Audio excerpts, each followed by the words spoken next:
It's easy to look at the world of comic books and find a series or two most people consider to be too big to fail. After all, there are thousands of comics published every year, and not all of them can go on to make huge amounts of money for the publishers or net universal acclaim. This includes DC and Marvel Comics. But there are comics that should be guaranteed to do just that. It could be because they feature an immensely popular character or creative team, or maybe even because the publisher put all their eggs in one comic-shaped basket, putting their hopes on a new series with the belief it could rejuvenate a flagging hero, villain, or worse, an entire mythos. As with any other industry though, failures tend to happen, even when they're not expected to. That leaves a lot of titles that were thought to be too big to fail, but they ended up doing so anyway. So, in the spirit of looking at a comic's corpse and going, ha ha, or sometimes sobbing quietly, I'm Ewan, this is What Culture Comics, and here are 10 comics too big to fail that did anyway. Number 10. The Unbelievable Gwenpool. The Unbelievable Gwenpool first appeared on a variant cover of Deadpool's Secret Wars, and despite not appearing anywhere in the comic, the character was a huge hit among fans. It wasn't long before she showed up yet again in a holiday special one-shot as a secondary character to Howard the Duck of all waterfowl. From there, she got her own series called The Unbelievable Gwenpool, which debuted in June 2016, and the fans loved her. The storylines were original, the character was funny, and the fourth wall breaks were perfectly written. Sadly, they also foresaw the series' cancellation, as it only ran for a total of 26 issues, ending in April 2018. The series had a dedicated fan base, so it was a fairly surprising cancellation. While it may have been something that readers weren't expecting, Marvel didn't hesitate to order the series' conclusion after less than 2 years of publication, and the reason is actually pretty simple. The books may have had a lot of fans, but not enough to justify the expense of publishing the comics. Sales numbers were low, and Marvel axed the book alongside a bunch of others in early 2018, proving that mixing two hot properties together, Gwen Stacy and Deadpool, isn't always a recipe for success. Number 9. Maximum Carnage. Oh god, the 1990s were all about crossovers of Spider-Man, and despite some highs and lows, most of them weren't awful. Fans enjoyed reading stories from different perspectives that incorporated characters and elements from all over Spidey's world, which is why Maximum Carnage was such a highly anticipated project in 1993. There were a few problems with the book that didn't help it when the sales figures began to tabulate. For one thing, the 14 books in the series were written and illustrated by different people. This didn't help with the continuity of the story itself, seeing as everyone has a different approach to the characters and the writers struggled to make it all really work. That's not to say the creators weren't incredibly talented, but transitions in artwork and tone made the story, which is intended to flow from one book to the next, seem somewhat disjointed. The books themselves didn't manage to meet expectations, and like the Clone Saga that would shortly follow, it was mostly a dud. It did inspire a video game, action figures, and an exhibition at Universal's Islands of Adventure in Florida though, so, you know, not all that bad. Number 8. The New Gods. Jack Kirby is a legend when it comes to comic books. He was one of the principal creators behind Marvel's most notable characters, having co-created Captain America, the Fantastic Four, the X-Men, and the Incredible Hulk. Kirby went to work for DC after he felt he had been mistreated at Marvel, and with his arrival came the creation of Jack Kirby's Fourth World. His new universe-sized creation spawned several comics titles, with the New Gods standing as the best overall series. Unfortunately, as Kirby himself lamented, comics will break your heart, kid, and the books didn't sell well for DC. Kirby's high-minded series-spanning anthology didn't entice enough readers to throw down some cash and buy the books, which is frankly insane to think about given they're so influential. New Gods may not have sold well when it was first published, but the concepts and characters from Jack Kirby's Fourth World have been used as a basis for much of the DC cosmic universe. Darkseid is easily one of Superman's greatest foes, and the various elements of Kirby's universe can be seen in most DC comics still published today. Not to mention, DC is releasing a New Gods film based on Kirby's work in the near future. Number 7. Before Watchmen. Years ago, Alan Moore and Dave Gibbons created something truly special with their 12-issue maxi series, Watchmen. The Hugo Award-winning books have long been considered masterpieces of the medium, and years went by before anyone had the courage to adapt them in any way. In 2009, Zack Snyder's film adaptation was released, and it opened up the floodgates, which I assume will end with Watchmen babies in V for Vacation, or maybe even Saturday Morning Watchmen. Take your pick. The movie wasn't a blockbuster success, but it did well enough to raise a few eyebrows at DC. DC. In 2012, the publisher released a prequel series based on Moore's Watchmen universe, but without the writer's approval. That's not too surprising, as Moore is well known for his dislike of how his work is perceived and adapted, and in particular with how DC treated him following Watchmen's publication, but still, the publisher pushed forward anyway. Unfortunately, things didn't go according to plan. Despite the massive fan following the Watchmen had, DC pulled the plug prematurely on the series due to low sales figures. A planned epilogue one-shot was scrapped, and the entire run concluded with 37 issues. And thankfully, DC have never delved back into Watchmen ever again. Haha, what a stupid idea that would be. Number 6. DC's AllStar series.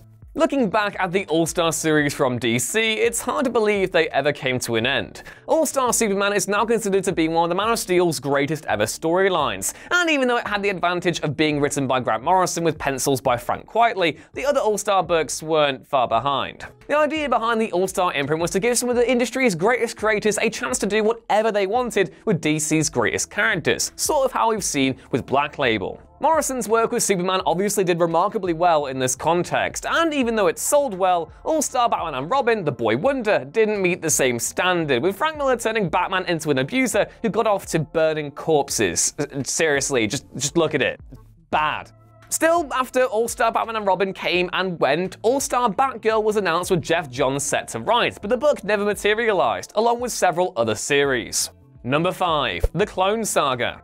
Unless you're a huge fan of sleeveless denim hoodies, in which case I won't judge, looking back at the Clone Saga will probably bring up feelings of resentment and disgust. That's because the saga is one of the most reviled crossovers in Spider-Man history, but hindsight is 2020, and before it debuted, the storyline was expected to bust sales records and reinvigorate interest in everyone's friendly neighborhood Spider-Man. The Clone Saga was originally going to last for a single year, and during that first 12 months, Spidey's books sold like crazy. The fans enjoyed the story, which was arguably written well, as it tied back to the original Clone Saga from the 1970s, which introduced the first clone of Spider-Man. However, problems arose when Marvel started to look at its sales figures. A crossover that was intended to last a year was pushed to an additional 14 months, and the writers struggled to make sense of the whole thing in the end. What came out of the House of Ideas was perverted and extended beyond its original intent, and it flopped as a result.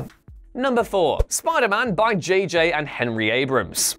It might be a tad premature, shall we say, to call this series a failure yet, but it's doubtful too many think it's lived up to the heights they were expecting when it was first announced. Ignoring the fact that Abrams' Spider-Man is a flagrant example of nepotism for just 1 second, this series did have a lot going for it. Father JJ is an accomplished filmmaker, and people had been wondering when he'd tackle comic books for a long time now. Plus, it had Sarah Pichelli on art. Pichelli did amazing things on Ultimate Spider-Man alongside Brian Bendis, so seeing her back during the web slinger should have been a nice enough treat. Sadly, the writing on this new Spidey comic hasn't really matched Pichelli's talents. The Abrams' interpretation of Spider-Man sold itself as a huge game changer, but it's nothing Spidey fans haven't read before, except better. It's a menagerie of cliches and old tropes, and is clearly one of the weirder decisions undertaken by Marvel editorial during C.B. Cebulski's time at the company's helm. Compounding these issues further is the fact that the series has been experiencing multiple delays at the time of recording, making fans wonder what the whole point of the exercise was in the first place.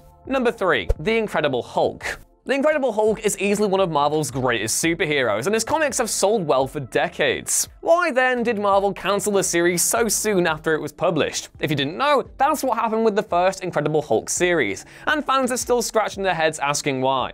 As it happens, the first Incredible Hulk series only ran for a whopping 6 issues. That's all it got before Marvel had enough and pulled the plug. The Hulk didn't exactly go away, he just didn't have his own series any longer, and it would be some time before he would again. He showed up in the Avengers, and 2 years after the Incredible Hulk's cancellation, he started appearing in Tales to Astonish. As his popularity picked up, Marvel decided it was time to give the Green Guy another chance with a new series launch in 1968, though it started with issue 102, which picked up following the events in Tales to Astonish. Number 2. Heroes Reborn.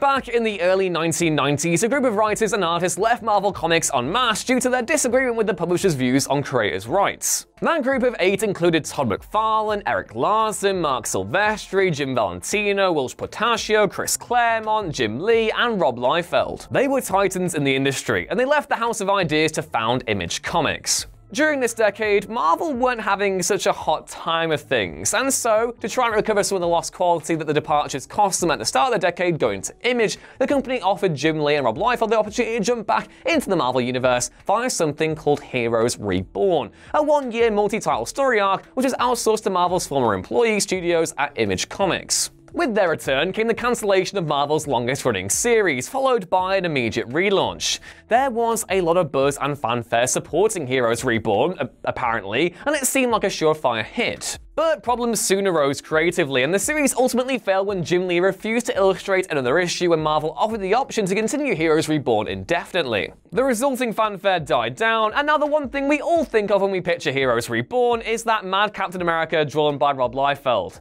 What a large man. And number 1, the Fantastic Four. The Fantastic Four have been around since Marvel set foot in the Silver Age of comics, and because the books were incredibly popular, they never went out of print. For 50 years, fans could read stories featuring the Human Torch, Mr. Fantastic, the Invisible Woman, and the Thing without any worry that Marvel would stop publishing them. On the surface, it didn't make any sense, as the issues were selling well enough and the fans weren't overtly complaining about anything, which begs the question, why did Marvel kill off one of its most beloved series? Well, the reason Marvel axed the series was all about the characters' film rights and a general disagreement with Fox. Blah blah, you all know why Marvel sold the rights in the 90s. What you really want to know about is the BS reasoning for why they binned off the FF, and why they tried to do the same to the X-Men. While Fox were making the Fantastic Four and X-Men films, the belief from up top at Marvel was that the comics were effectively handing their rivals free promotion. Literally, 2 of Marvel's most important comics were tossed around like a football to placate the demands of executives like Ike Perlmutter, who knew nothing about the medium.